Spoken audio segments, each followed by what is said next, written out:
It's Ate here, and I have been reviewing online loan platforms for a long time now, guys. In today's video, I am going to share yung mga a list of loan apps na pinaka-legit sneak peek na nakita ko sa balat ng lupa. Charot. So this video is based on my personal experience. As mentioned, matagal na po ako nagre-review ng mga online loan platforms. Hindi po to sponsored ng any of the loan apps that I am going to discuss in this video. Hindi po kayo subscribe sa channel ko, guys, please subscribe and hit that like button because hindi nga sponsored yung video na to. Ano po yung babanggitin ko dito? Baka humaba po yung video natin. Kaya let's get started. And by the way, no particular order po yung pagbanggit ko ng mga loan apps. And let's start with my favorite. Bakit parang sarcastic? No, I'm just joking, guys. A little bit of sarcasm.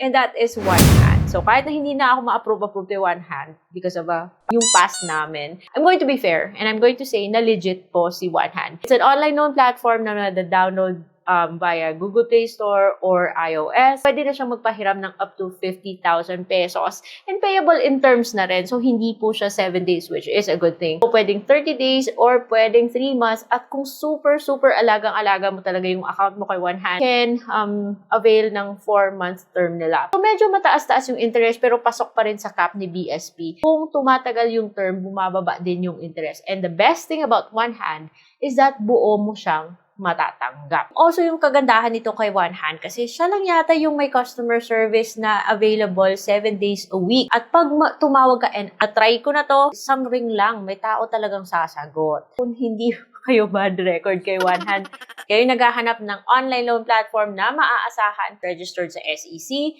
submitting and accessing entity din siya sa CIC. So, pag ganun guys, kompleto ka sa registration. So, legit na legit siya. Download nyo lang yung app. Isang valid ID lang po yung kailangan nyo. Yung list of IDs na accepted ni OneHand is ito po. And minutes lang, pwede kang ma-approve, guys. Of course, kahit na 50,000 pesos yung maaari nyo ipahiram. Kung first time mo, baka magsimula ka sa mababang amount, which is not a problem kasi alagaan mo lang yung account mo. Madali rin siyang tumaas. Kung ma-reject ka kay OneHand, don't worry, guys. Kasi after the cool-off period, may chance kang ma-approve ulit. Na-confirm ko to sa customer service nila na kahit na-reject sila, nakakabalik naman. At yung iba, kahit na na-late ng konti, basta may valid reason lang, nakakautang pa naman ulit kay OneHand. Mababait po yung kanilang collector. And even dati, nag-away kami ng collector ni OneHand.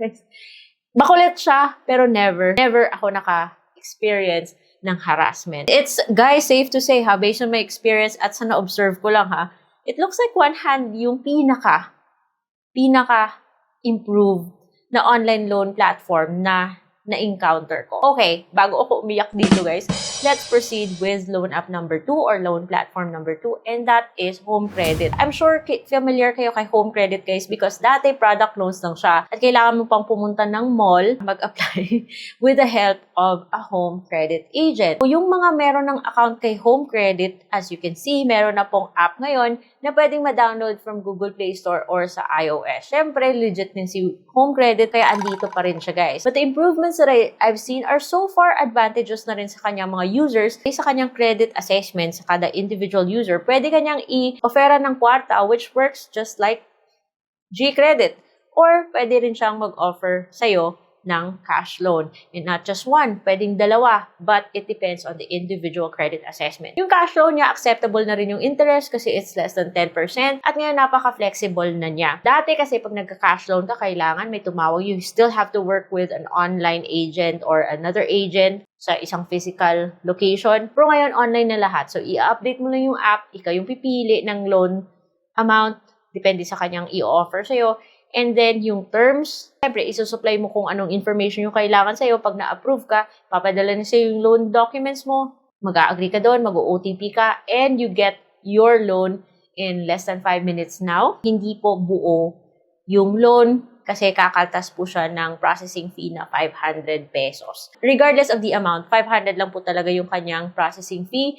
So, say for example, 10,000, so matatanggap mo 9,500. Kung 100,000, matatanggap mo 99,500. So, yun. At least siguro, yung improvements na na-notice ko dito kay Home Credit is that Dati kasi ang sipag nilang tumawag, guys. Siguro kung established or matagal na yung account mo kay Home Credit na naka-establish ka ng record na mapagkakatiwalaan ka, so far hindi na sila kasing kulit ng dati. Let's proceed with loan platform number 3. And ito po yung mga loans na ino-offer ni Shopee, which I'm sure a lot of you are already familiar na si Shopee is an online shopping platform. Meron na po siyang mga loans na ino-offer through the Shopee app, S-Loan, S-Pay Later, at yung S-Pay Later Extra. Muna tayo sa S-Loan, which is a cash loan. Natatanggap siya as cash or napupunta sa GCash, which I think mas paborito ng lahat. Yung kanyang interest, 4.95 or less.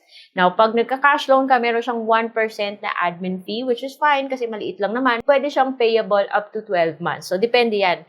With S-Loan, you can have a credit limit up to 100,000 pesos. O, di ba laking tulong pag meron kang ganun? So, legit to.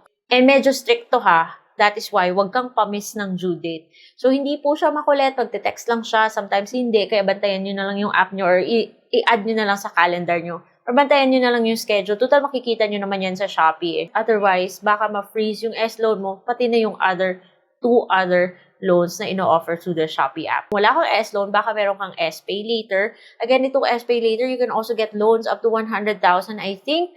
Pero itong si S-Pay Later, hindi po siya nako-convert sa cash. Para siyang CG credit at mababa yung interest niya, less than 5%. So, pwede rin siyang payable up to 12 months. Merong 3, 6, 9, 12. And pwede mo siyang gamitin kung nagsascan ka ng QR, where Shopee Pay QR is accepted. Pwede din siyang pangbayad sa mga digital purchases mo. I use it to pay my PLDT bills. Pwede din siyang pangbayad ng bills through the Shopee facility. And pwede rin siyang syempre pang check out ng mga cart niyo dyan sa Shopee, guys. Meron siyang Shopee Pay Later Extra. Parang extension siya, bale, or credit boost siya ng S-Pay Later mo. Pero magagamit lang siyang pang scan QR sa mga physical stores na kapartner ng Shopee Pay Later Extra. If you want to see a list of those stores, mache-check nyo rin yan sa Shopee app. And it's now time to proceed to the next platform. And that is yung ino-offer naman ni C-Bank. And that is C-Bank Credit na maaari ka ring umutang ng up to 100,000. Of course, depende yan kay system kung magkano yung i-offer sa'yo as an initial credit limit upon activation of this product. So, itong si C-Bank Credit, dahil ino-offer siya through the C-Bank app, which is a bank with a digital platform, kailangan meron ka pong account. Okay? Dapat kang may account. So, save din pang may time. So, hindi po automatic na magkakaroon ka ng C-Bank Credit kung magkakaroon ka ng C-Bank account. But it only means you're opening your doors to the possibility na magkaroon ng C-Bank Credit. Yung monthly add-on is 2.95, but with the other fees, maaari siyang up to 4 point something. Which is still fair compared sa mga ola-ola na pa 15%.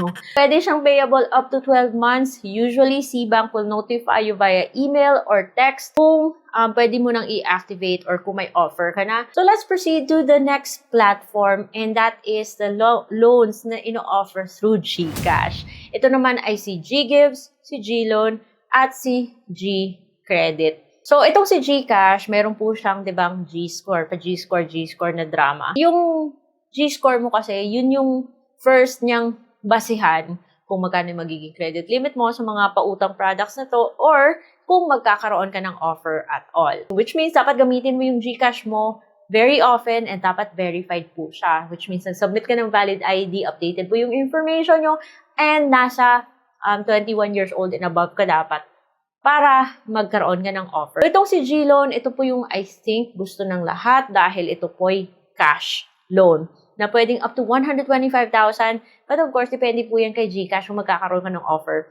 Itong GLoan is offered by Fuse Lending, same with GGives. So, either sa kanila, 125 up to 125,000, mababa lang yung interest. The only difference is that si GGives is pang product loan siya bale. So, it's either QR or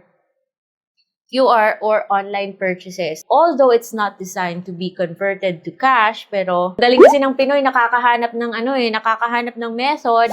Pero regardless of how you use it, guys, GLoan, GGives, which is both provided by Fuse Lending, okay na rin kasi payable up to 24 months. Depende po yan sa amount and you can get up to 125,000. Mababa lang po yung interest.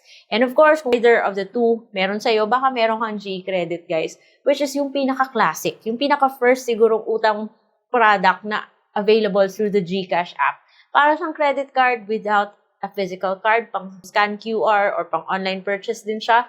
Meron po siyang monthly billing cycle na fina-follow. That is why your due date is constant. And for some users, meron po minimum amount due para lang hindi maapektuhan yung credit standing mo with GCash.